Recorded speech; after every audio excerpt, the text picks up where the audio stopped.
All right, ready? I am born ready. All right, Yosef. Thank you so much for coming here to Bergen and to speaking with me. Thank you for having me. You were invited here by MIF with Israel for Peace to come here to give a lecture, and I listened to your lecture just now, a couple hours ago, and it was a really strong Thank you. lecture that you gave, and you also gave some exclusive footage, I think, for the first time, as you mentioned. Yeah. Very both Well, strong. everybody was shocked. Yeah, everybody They was could they shocked. couldn't talk for the first. They didn't even engage with each other in the first few minutes of this I event. know. I felt it too. I was just, I had no words because what you showed is really intimate photos and videos from what it was like on 7th of October And for this a is family. nothing. This Yeah. is this with this. There is thousands of more videos Yeah. that we cannot share because we don't have permission to share. But just like watch how one video that we got the permission to share, and it affected hundreds of people who sat down and watched that video. Yeah. There's thousands of more evident videos like this. Unbelievable, really crazy. And you mentioned also one of the main differences between Israel and Hamas is that you actually make a lot of effort with the ethics Mhm. in regards to what kind of pictures and videos that you release, that you talk to people first, that you talk to the families. While as on the other side with Hamas, they just put up a lot of photos of dead civilians to make a point to try to use that as argument against Israel. And, Without even explaining how we arrived to this situation. yeah, I mean, if you look at it, if we were uh, in the 7th of October, if we were like Hamas and like the Palestinians, what we could have done with the 7th of October evidence and videos and materials, that that could have been like, you know, in terms of the propaganda war, a huge win. But we're not like this. We care about the privacy of the families of those who got injured, raped, kidnapped, killed. It is really important for us. And as I said, even the video that I shared it after tremendous work with the family, agreeing to publish those videos, and even up until 1 minute before I published the article about the Tassa family, which got hurt by the 7th of October. I mean, Sabine, the mother of four children, one was killed, two other were injured badly. She lost her husband, and many of her neighbors in Netiva Asara town in south of Israel were also murdered or kidnapped or injured. And up until the last minute, speaking to Sabine, uh, I wasn't sure that we're going to broadcast the article, and only after we spoke with the kids and they gave the okay. Yes, 100%. I need the world to know what happened to me. This is what Corinne said. The kid that was shouting, "Why I'm alive," he himself said, "I want the world to know what happened to me and to my family." It's a 10-year-old kid, a 10-year-old kid saying that to me. It's not possible. I mean, it's very hard. and it was so hard just to hear those words from him shouting, "Why am I alive?" That's so strong. That's so deep. That's so everybody gets affected by that. I think. You saw that I actually stopped for a second, and while everybody is watching the article, I stopped watching the crowd, and I wanted to see their responses and how they react.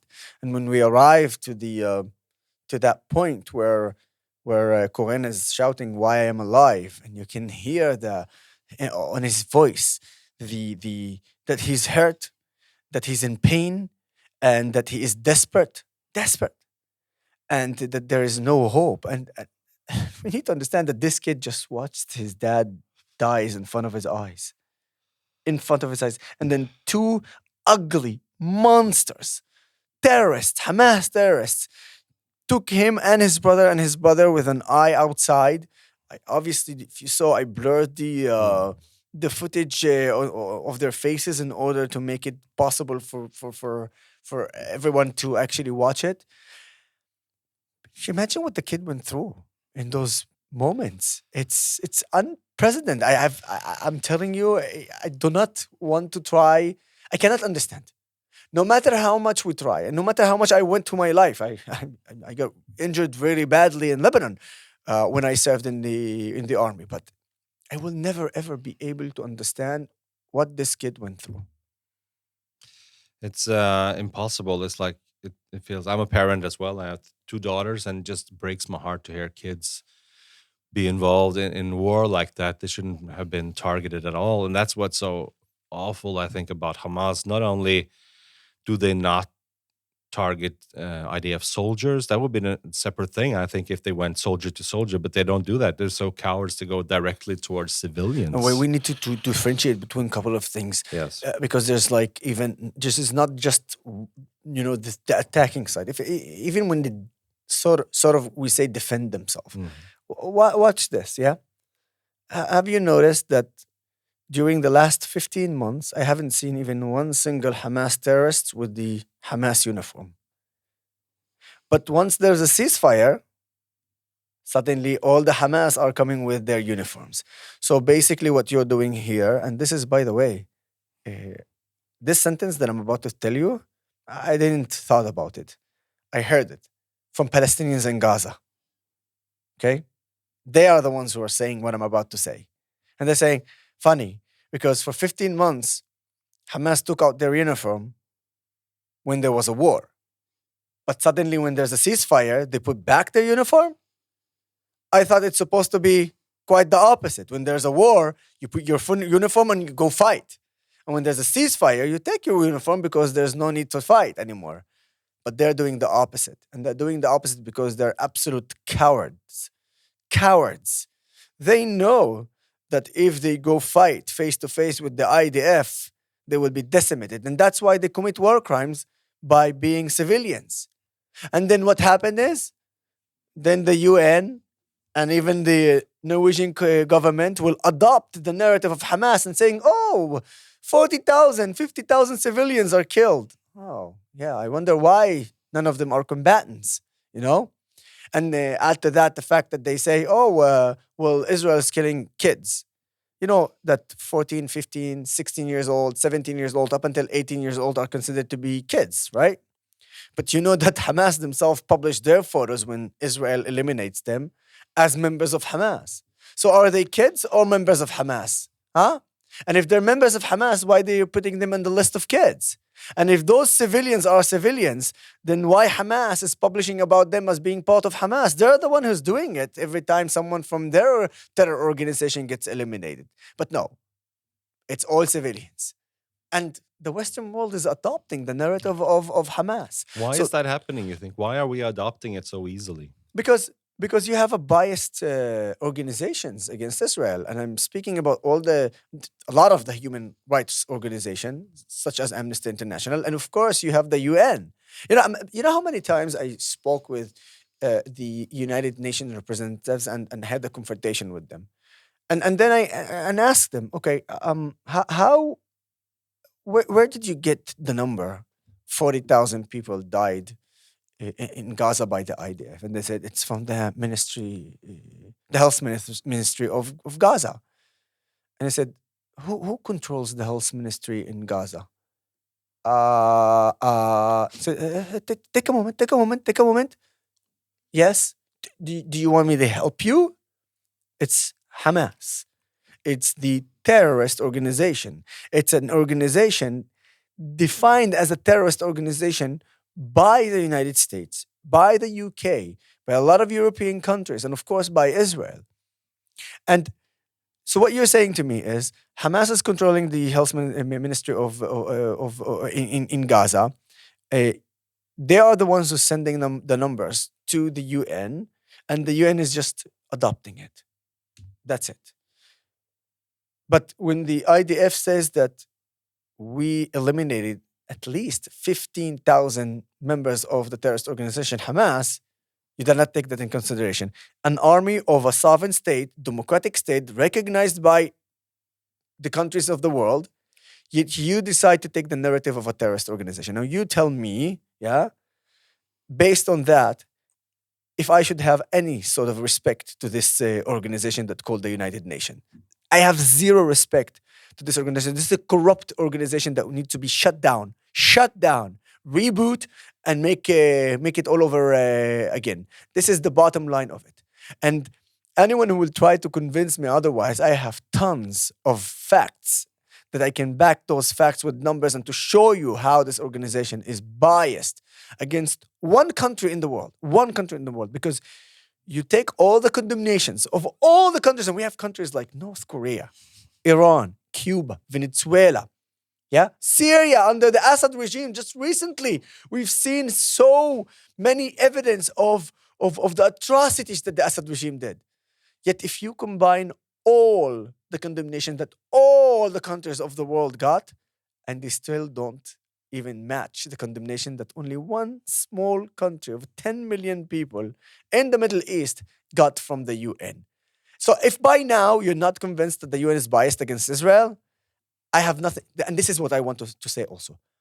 I'm not going to debate idiots after I explained this and they still don't say it. I'm not going to debate you. I'm going to fight you. I'm going to humiliate you. I'm going to make you sorry and embarrass you if you come and talk to me and debate me. Because by now, if you do not understand, because it's basically logic. What Iran is doing to their own women, what Venezuela is doing to their own people, what the Syrian Assad regime did to his own people. You know that probably Norwegians don't even know about that, But the UN came to see what happened in that famous prison, Saidnaya, in Syria. You know what the Syrian people did? They shouted at them and they took the shoes and threw their shoes on them, telling them, now you remember to come? Where were you for many years? I'll tell you where were they. They were occupied and possessed and obsessed with Israel. That's where they were. Why do you think that is? Why is the UN and these organizations so obsessed with the singular country of Israel? Why is that? Politics. When it comes to the UN, you have 22 Arab nations. Many of them are very strong economic nations, and they control a lot of the oil and the money. And this is not a propaganda story and conspiracy. We know, for instance, Qatar is one of the leading countries in putting the virus around the world, and they're using it very smartly. Qatar is, how can I tell you that? They are the wolf in a sheep clothing. One by one. Because Qatar is a state that funds terrorism. Qatar is the one who funded the Hamas. Qatar is the one who is funding Al Jazeera. Qatar owns Al Jazeera. And Al Jazeera, if I was, and I'm an Arab, and I watch Al Jazeera. But if I was an Arab who only watched Al Jazeera, I would be anti-Israel too, and probably even terrorist. How much do you think the media has a responsibility for how people view Israel? Absolutely a lot. Absolutely a lot. I mean, look, as I told you, we can separate that between the Arab world and the Western world, okay? In the Arab world, Al Jazeera is responsible for a lot of the nonsense that we are seeing when it comes to the conflict between the Palestinians and the Israelis. I fight Al Jazeera on a daily basis. And I try to expose their lies every time. Even today. Today they removed 4 posts, 4 times. I uploaded 4 posts on Al Jazeera, actually taking live video of Hamas terrorists, literally directing one of the hostages and telling him, wave now, do that. Now, it was live, so they can't control it. But the second I uploaded the video, they took it immediately down. It's copyrights of Al Jazeera. No, I tried it again and again, copyrights of Al Jazeera. But when other people are actually sharing Al Jazeera footage of Yahya Sinwar, they're not taking these down. No, suddenly there's no copyrights. I've heard there's a little bit of a difference between English version of Al Jazeera and Arabic version. Oh, this is there. I'm glad that you said that. For instance, on AG Plus in English, they would even put materials on LGBTQ communities. Oh, yeah. But in Arabic, don't you dare. No. Don't you dare do that. Because if you do that, they're gonna shut down. Yeah. They're gonna shut them down. But yes, to the Western world, yeah, they will apply to you and they will put they put the LGBT communities more open, more diversity. But in Arabic, that's why if there's an English speaker who watches Al Jazeera in Arabic, please go learn in English. Sorry, go learn Arabic, and then you're gonna say, "Is that the same channel?" It's not possible. So this is Al Jazeera and how they lie and what they do. And when it comes to the Western media, as I said, like take for instance BBC, who refuses to call Hamas a terrorist organization. I'm looking at those. I'm sorry, I have to be, quite direct. Okay, Please. I'm looking at those white journalists, and I, as an Arab who lives in the Middle East, lives in Israel, know the reality of my society and the regime and the region in the Middle East. And I see them refusing to call a terrorist organization because they don't want to be biased. Look, when you arrive to a conflict and you don't want to be biased, okay, the target is to show from this side and to show from this side. But when you have a fact where you have a terrorist organization controls the Palestinians in Gaza, who, when they won the election, they throw the rivalries, Palestinians, from the rooftops, that put whipping caches in home of civilians.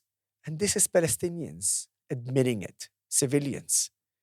Now, I know that people, oh, you're lying. Guys, everything I say, I have it backed with videos. Don't you dare. Because what I'm saying right now, I'm saying it because I have videos and because I have the facts with me. So if you do not want to humiliate yourself, yeah, I'm waiting for someone, like, for instance, to see this podcast and then upload something about me being lying. You know why? Because I will take that and just embarrass him by putting videos from Gaza about how Palestinians, for instance, are speaking against Hamas, and how Hamas is actually putting whipping caches in their houses, and how they are afraid because they know that they are just became a target for the IDF, because the IDF will attack those weapons. But then Hamas will say, "Oh, look, they're killing civilians." Really? Why this attack ended up by civilians' casualties? It's because you hidden those weapon caches in civilians' areas. Now, even further than that, you know what's so crazy? One of Hamas leaders, he was asked about those weapon caches and all the missiles that they put in civilians. He didn't deny it. He didn't say, "Oh, no, we don't do it." He says, "Well, we are working on making sure that we are not doing it more." So you have Hamas leaders and you have civilians in Gaza telling you exactly that Hamas is using them as human shields. Yet every time Israel strikes those weapon caches, those missiles or those launchers, and as a result of that, civilians got injured or killed, you attack Israel. You want to tell me that I want to dialogue with those people? I don't want to dialogue with them. I want to embarrass them. And this is exactly what I do. I want to have a dialogue with people who are willing to speak. And if I make a mistake, to know how to point that mistake, and I will agree to that. If they manage to convince me that I did a mistake, I'm the first one to admit that. I have no problem admitting it. But if not, then be quiet. Be quiet. So when you see Western media adopting a narrative of a terrorist organization and BBC refusing to call the facts, they're harming the Palestinians before they're harming Israelis, by the way. That's what the BBC should know. That by not categorizing Hamas as a terrorist organization, and I am an Arab who knows them. We suffer from them. The Palestinians suffer from them. Yeah? And when they do not do that, the first people to get hurt is the Palestinians themselves. And of course, then the Israelis. So when I see Western media do that, and white Europeans think that they know better than me, at one point I laugh, but on the other point I get angry, because they are actually destroying us and hurting us. The fact that they do not call Hamas who they are, and the fact that they are not standing on the right side of the history, is one of the reasons why this war did not end up much earlier, and why our hostages are not home much earlier, and why there are more casualties. Media in the West has a lot to contribute to that. Yeah. It's important to distinguish, I think, between Islam and Muslims and Arabs and all of these different words and different people and different parts of the country. Do you think that, because I've been wondering, like the Hamas, how are they misusing the word of the Quran and Islam to do I'll their give, horrible things? I'll give you an Yeah. example.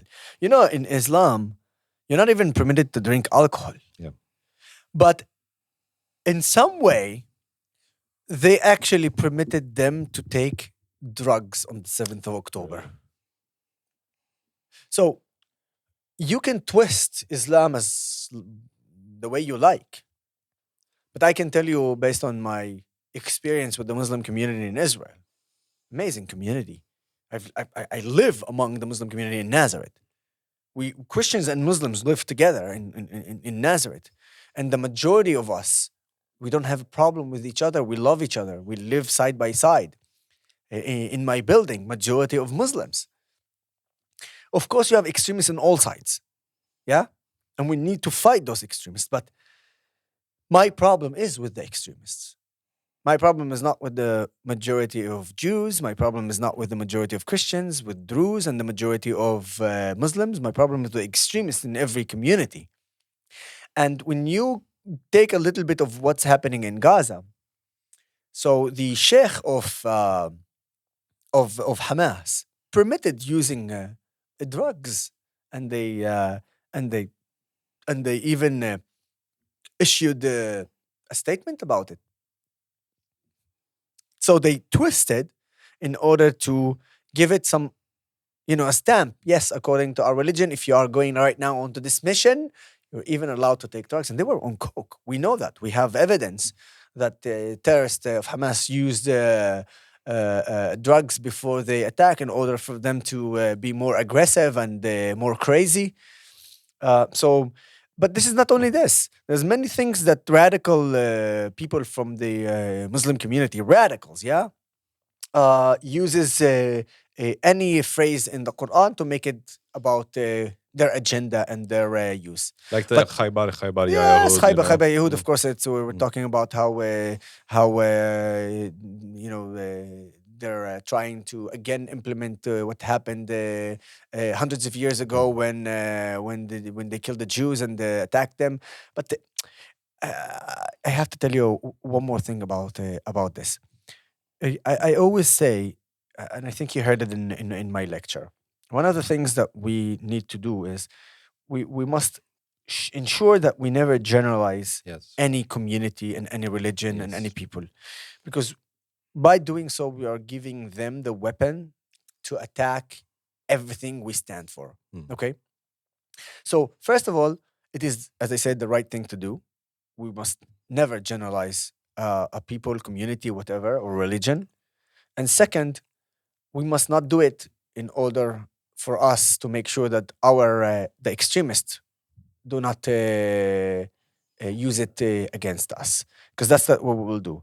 And so when we don't do that, we do not give them the time to focus on this, and then we can ask them questions such as, how many times the word Jerusalem is mentioned in the Quran? Okay, how many times the word sons of Israel is mentioned in the Quran? Do you know? No, Jerusalem is 0 times mentioned in the Quran. really? Sons of Israel is mentioned 43 times. Oh. Okay? In the Quran, you have a phrase that's saying that the sons of Israel will enter Israel only when they can beat the monsters, Amalek, and all that. It's in the Quran al-Kareem. So any Muslim knows that. And a radical Muslim will try to wipe that and not even talk about it. Okay? This is the Quran. Now, I want to go for the Bible because I want to move through each religion, and then if you're an atheist, I will address that as well. A lot of people ask me why you are such a defender of the Jewish state as an Arab Christian. And I say because it's written in my religion. 2025 years ago, Jesus was born. In the Bible, which is written in Arabic, because I'm an Arab, it says this, وُلِدَ فِي بَيْتِ لَحْمِ الْيَهُودِيَّة. It's written. And what I said is that Jesus was born in the Jewish Bethlehem. Hold on. I thought that based on what the Palestinian says, they were before the Jews. But Islam came only in the 7th century. Jesus was there 2025 years ago. And he was born as a Jew. His mother, Miriam, and his dad, Joseph, Jews. Nazareth was a Jewish town, the town where I'm from. Yep. He was born in the Jewish Bethlehem, as it says in the Bible. In the Bible, we say he came to his own people and his own people deny him. Okay. To which people we are referring to? The Jews. Jerusalem. He entered Jerusalem to his people. Who was in Jerusalem? The Jews. So you have countless evidence, 43 times in the Quran, countless evidence in the Bible, and of course in the Torah. I mean, it's based on that, so I don't even need to go there. But let's say you do not believe in religion. Let's say that you're an atheist. The history is there. So I'm going to ask this. Based on that, this land was occupied by so many empires and the armies, from the Ottomans to the Brits to the Romans, whatever you want, Babylon and all that. When it was occupied or owned by the Arab Palestinians, tell me. And if it is, tell me what was the leader of that country, empire, the government, the army? Please. I don't know. So there is this guy who went into the West Bank and he asked the Palestinians, give me the most important figure in your history of Palestine. Do you know what they responded? Over 90% of them? Yasser Arafat. Yasser Arafat, who was born in Egypt. Yasser Arafat, that we are talking only from the last decade, to 70 years ago. Yeah. So your history is all about 70 years ago. I thought you were going back way, way, way thousands of years. Yet your most important figure in your history of the Palestinian history is Yasser Arafat, a person who was born in Egypt, spent most of his life in Tunisia and in Lebanon, terrorizing Israelis, both Arabs and Jews. That is your most important figure? Because I can speak about King Solomon and King David. Yeah, that goes thousands of years ago.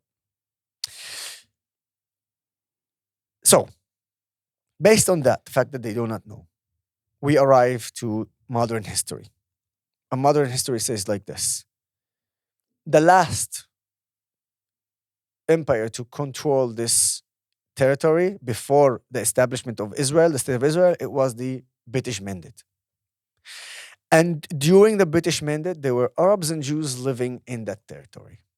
Now, I should say, the word Palestine, it came, if you ask any Palestinians what the meaning of Palestine, they have no clue. They have no clue, absolutely zero clue. I've asked them. I have it on video, by the way, in many of my lectures. Yeah. Someone from Gaza, tell me, what is the word or the meaning of Palestine? What do you mean? Yes, what Palestine? What does it mean? Where the name came from? They don't know Does how it to mean answer. conqueror? You know, so Yeah. so Palestine, it's a before it was Palestine, it was the kingdom of Judea. Yeah.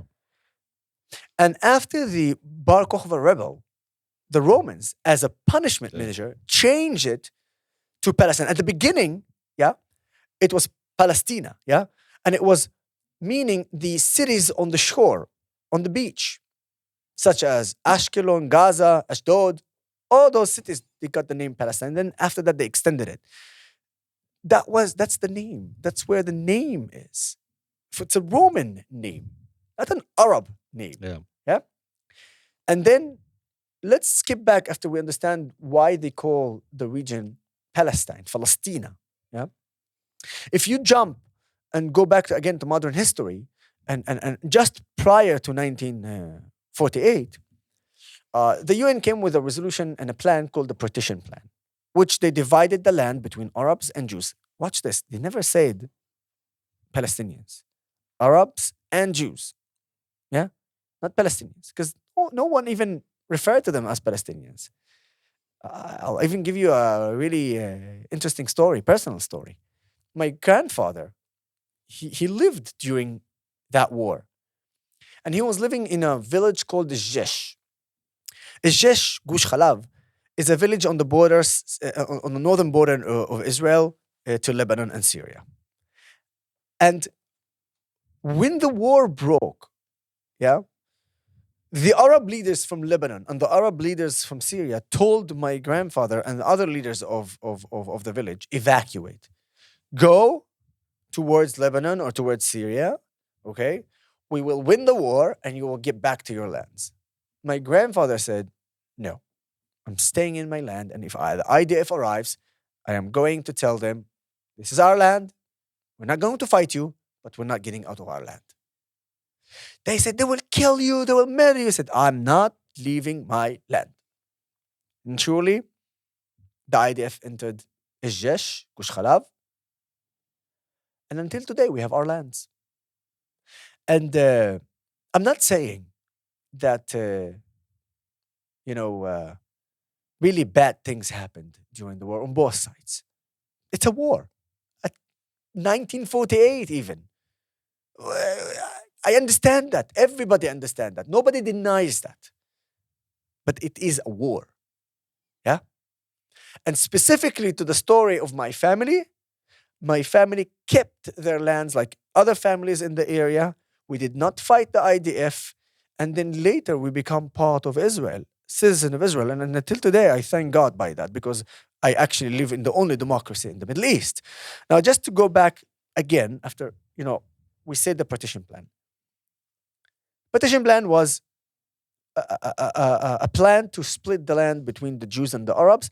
And in fact, Arabs got more natural resources than the Jews. Yet the Jews agreed to the plan and the Arabs did not. Yeah. And then the Arabs opened the war. They lost the war. Okay. You lost the war that you started. It's your problem. Deal with it. Move on. So I have here an answer to atheists, people who believe in Judaism, Christianity, and Islam. That's exactly what we spoke. Now, based on all that, if you still think that the Palestinians are indigenous to this land, they're a knucklehead. Yeah. No more than that. Well, what do you think about the word Palestinian? Is that a word that we should continue to use about the people who live in those areas, or should we abandon using the word? Yes, I'll tell you why. Yeah. I'll tell you why. Yeah. Because the fact that there are now 3 million Palestinians calling themselves Palestinians in the West Bank and 2 million Palestinians calling themselves Palestinians in Gaza Strip, it's a fact. Yeah. It is a fact. And 1,000 years from now, yeah, they will look at the history and the history will say Palestinians at that time called themselves Arab Palestinians. Arab Palestinians, fine. Yeah. But that's not my problem. My problem is that those Palestinians think that they're indigenous to this land. That's my problem. How many people do you think, I know it's difficult to get data on that probably, but how many people do you think of the people who call themselves Palestinian or the people who actually live on Gaza? How many of those do you have a feeling actually support Hamas, and how many do you think oppose Hamas? And I actually, first of all, I thought what you would say, I'll answer this question, but I thought you would ask me how many of them are actually like Palestinians. Yeah. It's funny because, Al-Masri family. Mm. So Al-Masri, it means Egypt in Arabic as Masr. Mm-hmm. Al-Masri, usually they give it to a tribe or to a family who comes from Egypt. Do you know how many people in Gaza goes by the name Al-Masri? No. They are from Egypt, yet they call themselves Palestinians. And their family name is Al-Masri, the Egyptian. So, up until 1967, Egypt controlled Gaza. Jordan illegally controlled the West Bank. Why from 48 to 67 nobody just handed the land to Palestine? Because there was no Palestine. Yeah. Simple. Even Gaddafi, a big terrorist, Libyan terrorist, who was after that humiliated by his own people, even he himself in one of the Arab League meetings, national meetings, he said, he looked at the Palestinians and the Arab leaders and Assad and everybody. He said, you're stupid. We had the land. You, Egypt, had the land. You, Jordan, had the land. Why didn't you just make a Palestinian country? Because nobody wanted to make a Palestinian country. Nobody thought about it. It only became a thing in 66 when after that Yasser Arafat and the PLO, the liberation movement of Palestine and all that came to our life. But up until that, nobody even talked about it. They were focusing on just destroying Israel. Okay? Now, in terms of how many people actually supporting the terrorist organization Hamas, look, we have the survey. Prior to the 7th of October, 80 to 90% of Gazans support Hamas. Some of them support them really. Some of them, they don't have a choice because otherwise they will be terrorized by themselves. After the 7th of October, the number reduced drastically. But we will still see that publicly they will support Hamas because they don't have any option. Part of that is you guys, the Europeans, who are okay with Hamas. And that's why Hamas will stay in power. And that's why you will never see Palestinians protesting against Hamas because they're powerful. Instead of making them weak, if you make Hamas weak, I promise you, you will see the protest against Hamas. We start seeing that on November 2023. Yeah. We start seeing that because the IDF cut the humanitarian aid to the minimum. Yeah. And we are beating the hell out of Hamas. So Hamas felt depressed and desperate. One, because the IDF is actually managing to destroy them, but also desperate because the people are starting to protest against them from within Gaza. You've never heard about it because they shut it down immediately. They're so brave if they're daring to Oh, do I that. have the videos of the protest. Yeah. But instead of getting this protest bigger and bigger, Hamas said, okay. Let's do the first hostage deal. That was in November, which allowed Israel to bring more aid and more humanitarian aid to the Gaza Strip. Yeah. And suddenly they reduced, and the IDF stopped attacking full power Hamas. It allowed to Hamas to do the deal with Israel and release 110 hostages, which eventually also brought more humanitarian aid to Gaza. And suddenly, again, Hamas is on the surface. Hamas is again gaining power. And because of that, all the protest just went off. Yeah. That's it. And I think also it's difficult. I find that I get so many mixed signals from the images that I see from the people that talk. Because on one hand, we all saw the images of the different Israeli hostages that were being taken into Gaza, and you see all this like civilians. I don't know if I should use those kinds of Terror supporters. Terror supporters, like chanting and yelling, Terror like, supporters. you know. But so you see that at the same time, and then you see hostages that have been released and taken back, and then they say to the media that everybody on Gaza is a terrorist. We were held by normal families, and look, Let me tell you my output on that. Yeah. Okay. When you are educated from age 4 to age 18 to destroy Israel, and that even Tel Aviv, Rishon LeZion, Beersheba is Palestine, and that the only solution is not to live together. The only solution is Intifada revolution. This is their slogan. They chanted here, by the way, in Norway. Yeah. So when you grow up like this, I cannot blame a kid who's a kid. Of course. But I blame their parents. Yes. But I also know that this kid will, because of the education, end up being a terrorist. Yes. So I know that this kid will be a terrorist in the future, and I blame their parents. But at the same time, those parents were brainwashed from age 4 to age 18, where they got their education from a terrorist organization. They have terror camp for kids. So by the time you arrive to the age of 14, 15, 16, 17, 18, you are part of Hamas. And if you're not part of Hamas, you still have the mentality and the ideology of Hamas, which is what? To destroy Israel. Now the question is, how do we change that? Because through dialogue and peaceful dialogue, you can't change that. It's too late. It's too late. The only way where you can change this is by force. Now, Europeans will never understand that because they're Westerns and they have their values and they have their mentality. We, the Middle Easterns, we know what we need to do. But out. It doesn't concern you. You do not understand better than us. And I want to be clear. You do not understand better than me. You do not understand better than the Arabs and the Jews who live in the Middle East. You don't.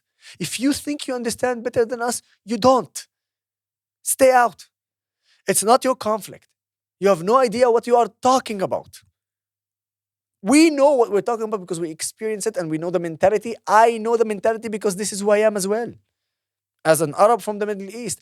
The only difference is that I grew up in a country where allowed me to be educated on actual Western values, but also maintain my culture.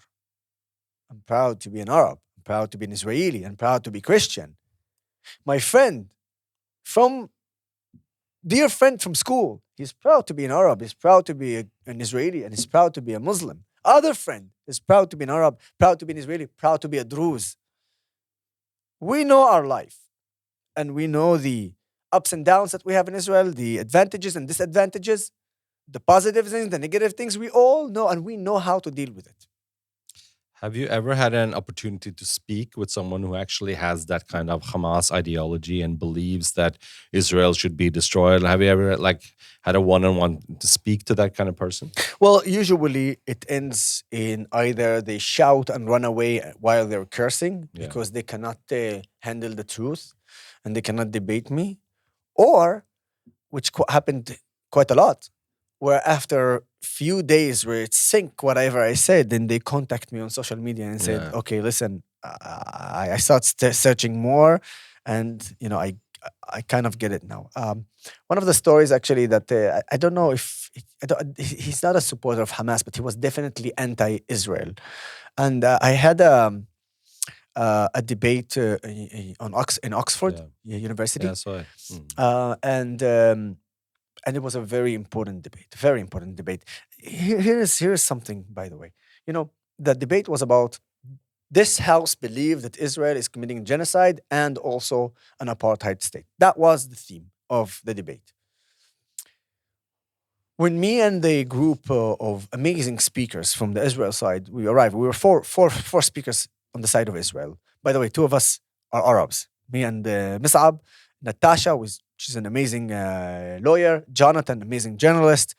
And when we arrived, we literally got attacked by the student union of Oxford. Now, you're saying to yourself, what?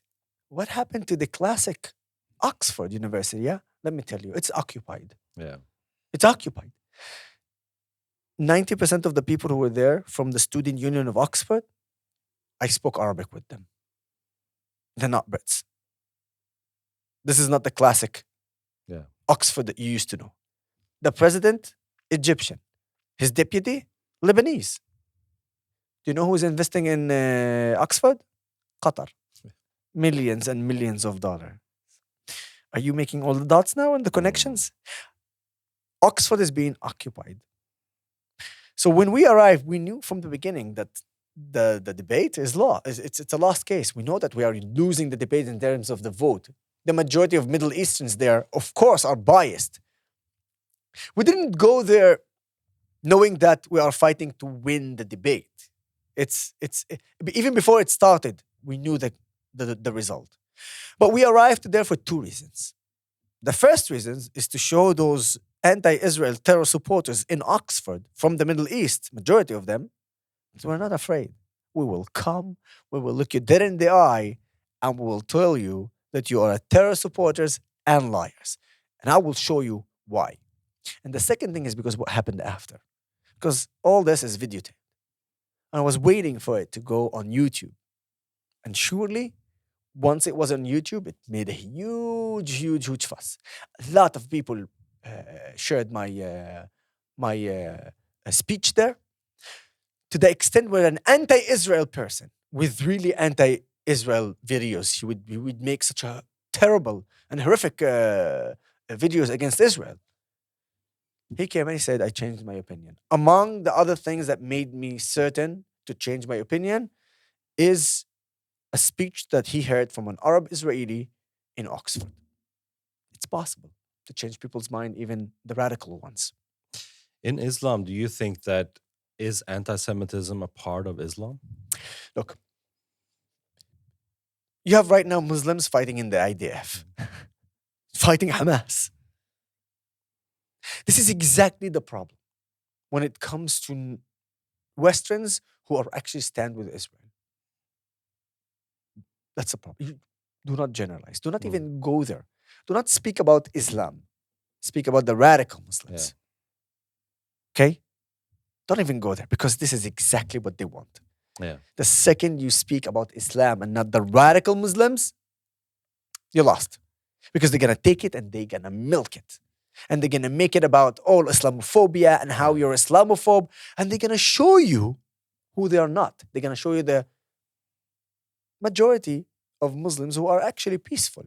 And it is. In Israel, as I told you, my friends serve in the army, in the national service. They're judges, they're lawyers, they're members of parliament. And they're Muslims. The radicals will use them and show you how they are not radicals, which they are right. But they will never talk about themselves. Because if they will talk about themselves, then they will see that you are right. But of course they're not. And I understand the game. And I understand them. Because you allowed it. When the media or when a pro-Israeli Western attacks all Islam, he's playing to the extremists. Yeah. So I would say that when you go and attack Muslims and then you see majority of them comes and speak and say, stop attacking my religion, I did not do anything. They are right. Yeah.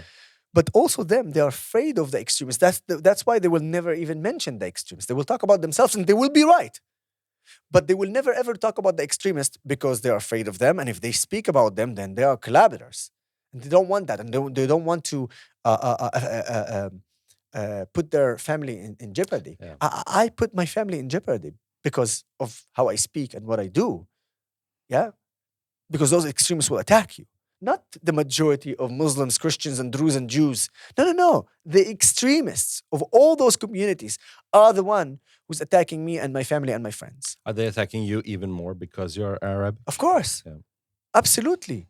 The reason why they're attacking me as an Arab, it's because as I told you many times already, I understand the mentality because I came from this Middle Eastern mentality. And as an Arab, to stand with Israel and expose them because I know the language and I know how they think, I know what they're gonna do, and I know where to hurt them, the extremists. So of course they attack me more. You're dangerous to them. Because I expose them just by being there. So, but what I do is I refuse to generalize and I focus only on the extremists. That's why I win every debate. Because when you come to me and you just, for instance, ask me, what do you think about those who calling themselves the Palestinians or whatever it is? Yeah. But if I would say, there is no Palestine, there is no this, historically, no. But today, jump 1,000 years from now, then there would be people for thousands of years calling themselves Palestinians. You have to acknowledge the people living now. Exactly. So, but I'm saying is, there are, but that's why I'm saying I'm balancing. I'm saying there are. But don't tell me that they're indigenous to this land because they're not. They're coming from Syria, they're coming from Saudi Arabia, they're from Egypt, from Lebanon, from Syria. I'll tell you something about me. Ask me where my family is from. Where are they from? Syria. But for generation after generation after generation, we were in the land of Israel. Even 9th, 10th generation. But after, when I asked my grandfather, but go back, where are our roots? He said from Halab, from Syria. Okay? So I know my history and I know who I am and where I come from. That's why I'm confident of what I'm saying, okay? And this is exactly what I'm trying to say to all the pro-Israelis. Be smart. Don't fall in the trap of the extremists. Yeah. Because what they will do is they will take it, they will use it as an ammunition against us. Yes. Point.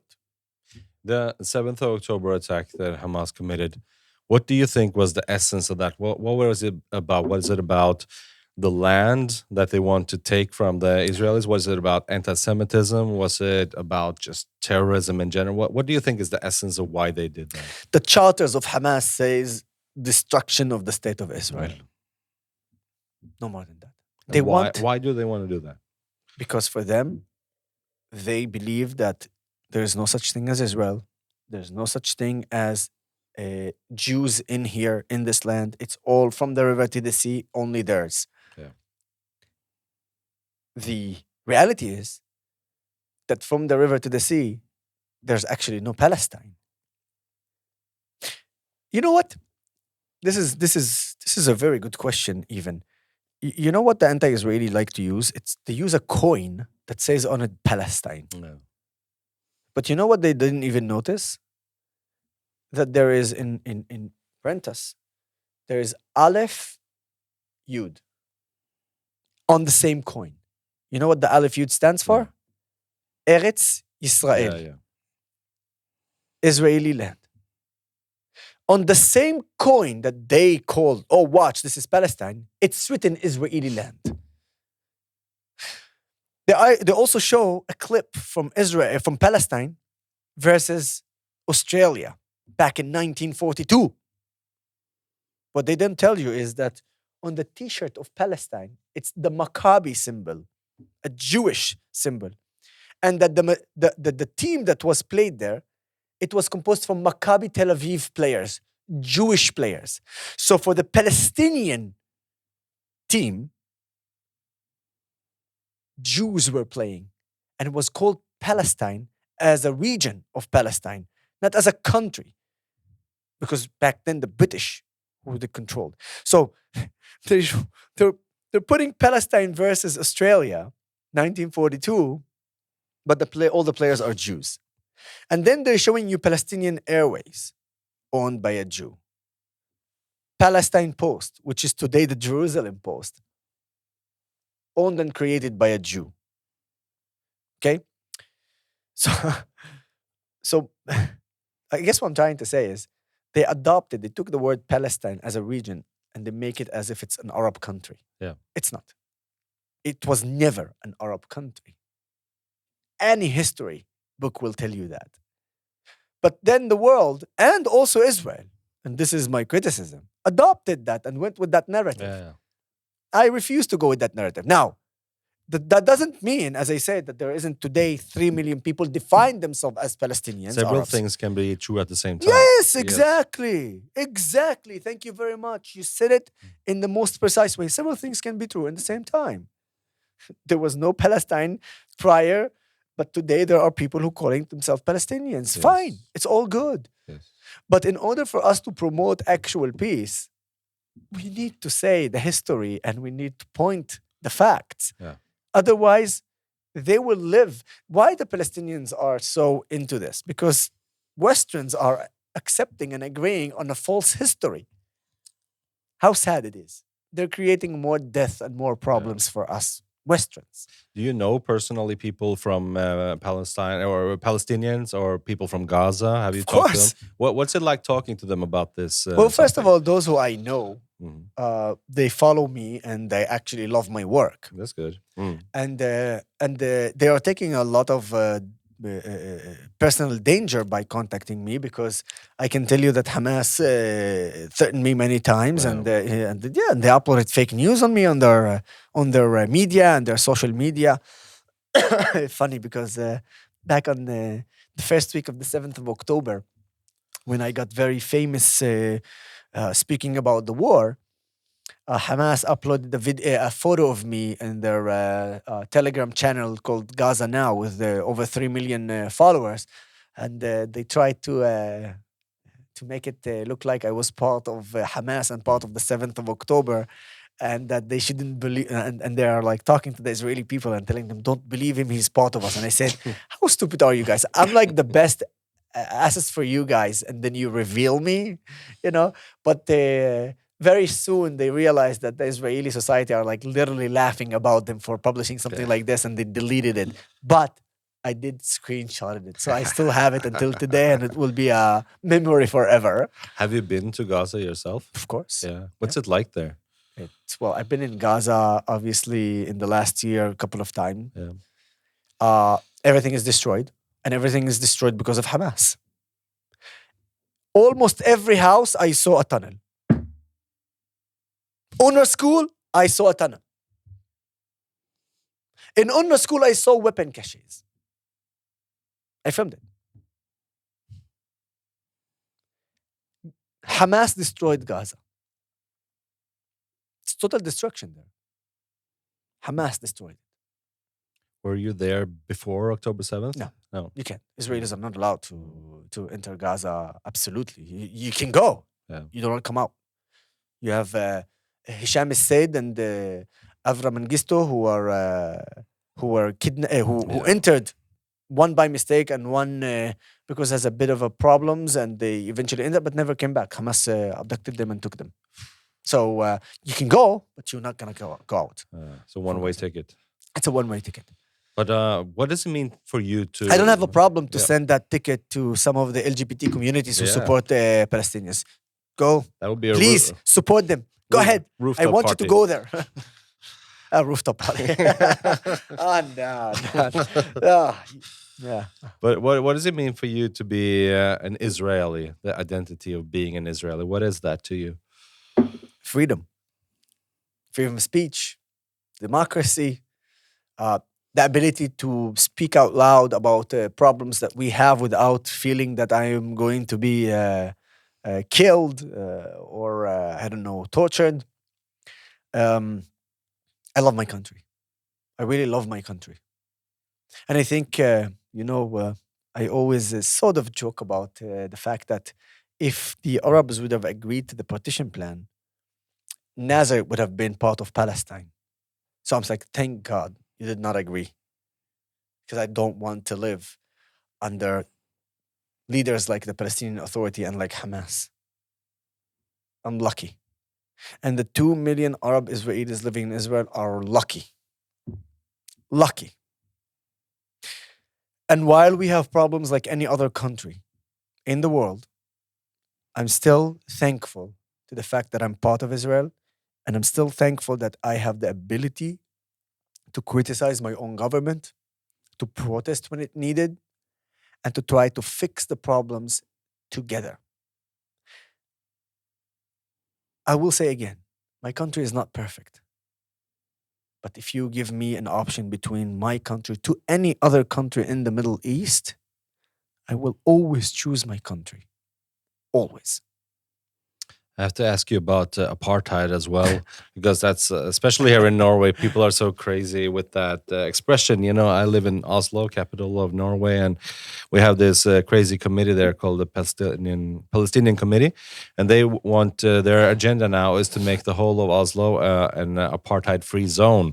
So the whole city of Oslo should be certified apartheid-free, meaning there will be no sales of Israeli products or services. It's like this whole ethos. Listen.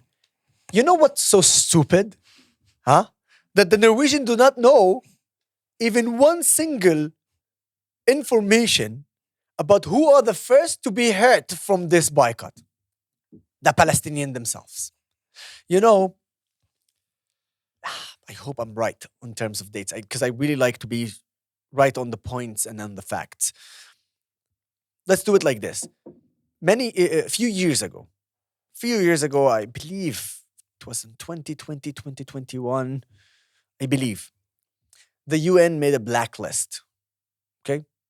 If I'm wrong on the date, then just go the blacklist of the UN and just be alert on that. The UN made a blacklist of factories behind the green line and said that we are going to make this blacklist in order for companies to boycott the products of those factories. 95% of the people who work in those factories are Palestinians. This is how they bring food to their tables. When I went to Barkan Industry in the West Bank, literally a few days after the blacklist was issued, I went to the Palestinians and said, you know that probably soon you'll be fired because the UN uploaded a blacklist about boycotting this factories. You know how they reacted? Like this, hands on their face. What they're doing? And I said, what do you want? Like, if the UN comes to here, what you will tell them? I will scream, and I obviously went there physically to be with them. And they were like, I'll scream at them what they're stupid, what they're doing. This is our way to put the food on our table, to have a decent life. They don't know what they're doing. They do not know that they're first harming Palestinians. Are you idiots? So the thing is, those who are advocating for this are not actual Palestinians. They don't live there. They don't know anything. Yeah. And that's why they don't care about them. They don't care. They do not care about the Palestinians. The only thing that they're in their eyes is to destroy Israel and how to sabotage Israel. That's what they think, without thinking about the Palestinians. Wake up. Just wake up.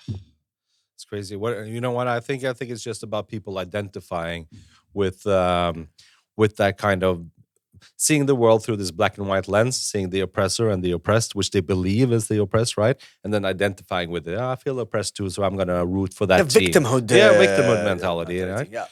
Yeah, which I resent. Yeah, I resent. I'm telling you, I could have fallen into this victimhood mentality the easiest way, because I'm an Arab in Israel. Okay, it is considered to be a Jewish state. Yeah. The easiest thing for me is, the victimhood mentality is like the Arab leaders in my community. Because they will say, watch this sentence. This is the pure victimhood mentality. If the Arabs are successful in Israel, yeah, they are successful despite the state of Israel. And if they are failing in Israel, they are failing because of Israel.